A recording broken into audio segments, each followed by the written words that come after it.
Dando continuidade então aos exercícios sobre canais CCP, esse aqui é o penúltimo exercício no modo Output Compare. A ideia aqui é gerar um pulso de 20 milissegundos e período de 500 milissegundos por cada borda de subida de um sinal externo.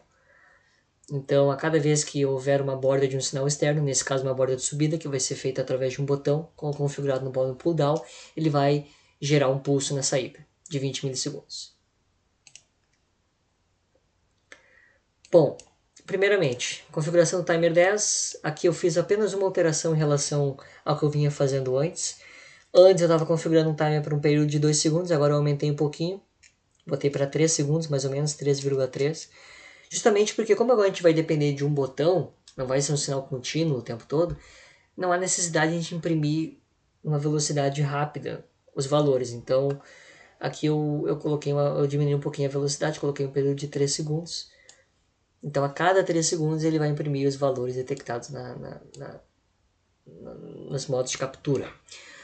Bom, timer 5, configurei canal 1 e canal 2, PA0 e PA1, no modo Input Capture, do mesmo jeito que estava fazendo nos exercícios anteriores. Então, canal 1 vai detectar a borda de subida do sinal e o canal 2, borda de descida com filtro de valor 5. Ativei aqui a interrupção. E o timer 2 teve uma modificação importante. Bom, aqui eu configurei o canal 1 na geração do meu sinal no modo Output Compare, no LED da placa aqui.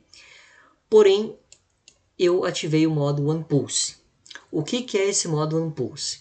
O modo One Pulse ele é um modo em que eu só posso gerar no meu canal 1 o meu sinal de saída depois que o meu canal 2, que foi ativado automaticamente e colocado no PB9, ele tiver algum sinal externo, uma borda de subida ou uma borda de descida.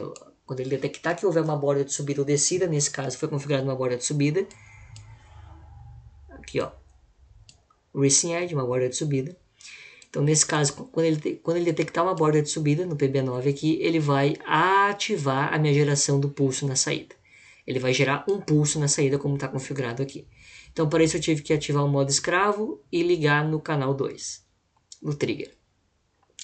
Então, essa é a ideia do pulse. A cada vez que eu for detectado na entrada no canal 2, que automaticamente foi habilitado aqui junto com o canal 1, porque eu ativei o OnePulse, e detectar uma borda de subida, ele automaticamente, somente depois da borda de subida, ele vai permitir a geração do sinal. Então a geração do sinal ela fica pausada até que haja uma borda de sinal externo que vai ser conectado aqui no PB9, no caso meu botão vai ser ligado aqui no PB9, e aí ele ativa a geração do único pulso. Essa configuração de pulso vai ser feita no código. Então,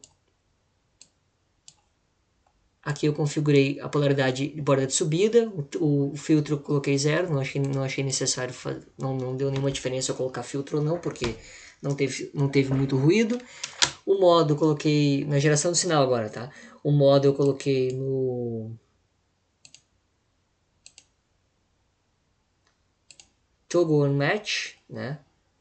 Que é, ele troca, né, a polaridade a cada encontro do match com o contador e ele inicia no pulso no valor 1.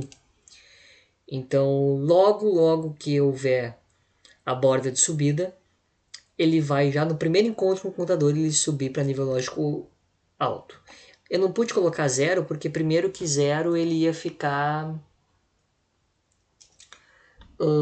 já ficar ligado automaticamente, porque o contador já começa em 0. Então eu tive que colocar o valor mais próximo de 0, que foi o 1. Então aqui onde vai ser gerado o sinal, no edge da placa, e aqui onde vai ser colocado o meu botão. Importante também que eu configurei o botão como pull down. Tá? Então quando eu apertar o botão ele vai para nível lógico 1. E a interrupção eu ativei para poder fazer as modificações no código quando necessárias. Mudar o pulso ali.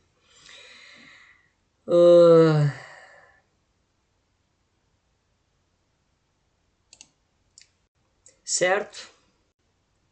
Aqui ele está salvando. Fez uma modificação ali. Então ele está salvando a modificação que eu fiz. Que sem querer eu acabei trocando.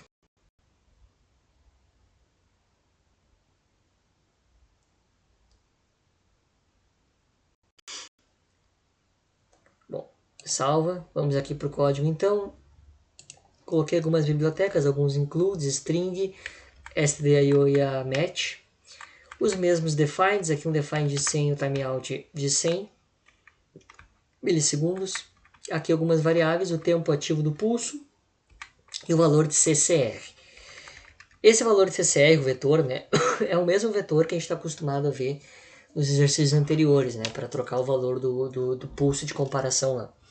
Então, quando ele vai começar em 1, em 169, que é esse valor, ele corresponde a 20 milissegundos.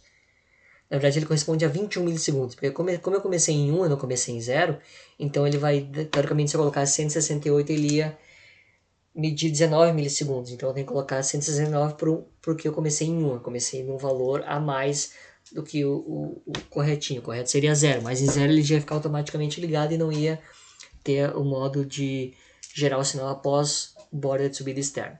Então eu coloquei 1 e, portanto, eu também acrescentei 1 na borda de descida. No valor de borda de descida, eu coloquei 169 e depois ele vai subir de novo só no valor 1, quando o contador voltar a ser 1, depois de um próximo evento de borda de subida externa. O contador para percorrer o meu vetor, o tempo de subida, o tempo de descida e a variável mensagem. Bom, aqui então ativei então o meu timer 10 na geração de sinal para base de tempo, ativei o timer 5, canal 1 e 2 para captura de interrupção, captura, né, no meu sinal de captura com interrupção, ativei a minha geração de sinal no modo OC e ativei também, mostrei para o meu ARM que eu estou utilizando o modo One Pulse, ou seja, ele só pode gerar o meu sinal depois de um pulso na entrada do canal 2, depois de uma borda de subida, depois de uma borda de um evento externo, depois de um evento externo, né? Então aqui eu botei um cabeçalho, geração de pulso por disparo externo, transmitir pela serial, aqui eu fiz a mesma verificação, se timer 10, né, por pooling, se timer 10 estourou, ele vai limpar a flag e vai imprimir aqui os valores solicitados. Esse timer aqui mais ou menos vai funcionar a cada 3 segundos. Dividir por 1000 porque eu quero em milissegundos. Aqui é onde tudo acontece. Isso aqui é praticamente o mesmo esquema dos anteriores. Quando chegar aqui, ele vai trocar o valor de CCR, o contador vai incrementar. Se o contador for maior que 1, quer dizer que já deu as duas posições do vetor, ele reseta. Então aqui eu vou trocar no momento que subiu a borda, ele vai entrar nessa interrupção aqui e o valor de CCR vai ser trocado para o próximo valor, que vai ser o valor de descida da borda. E aí meu contador vai incrementar e o meu contador vai zerar depois e ele vai ficar trocando e vai ficar gerando esse pulso a cada evento de borda de subida externa. A cada evento, né, de uma borda de subida externa.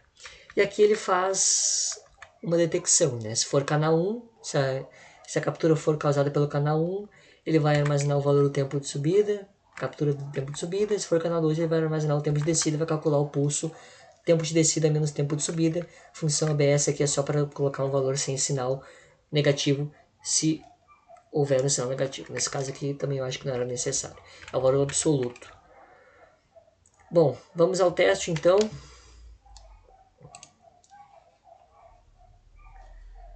Vou colocar aqui para rodar. Ligar o ARM. Então tá aqui o meu botão configurado. Aqui, como eu configurei já no modo pull down, não precisei colocar um resistor de pull down, então eu liguei a alimentação 5 volts e coloquei o pino do botão correspondente, que era o PB9. Aqui liguei o PA0 e o PA1, ambos no LED da placa aqui para detectar a borda de subida e descida do meu sinal. E aqui o LED da placa vai dar um pulsinho de 20 milissegundos a cada vez que eu apertar o botão. Nós iremos ver aqui o valor do pulso.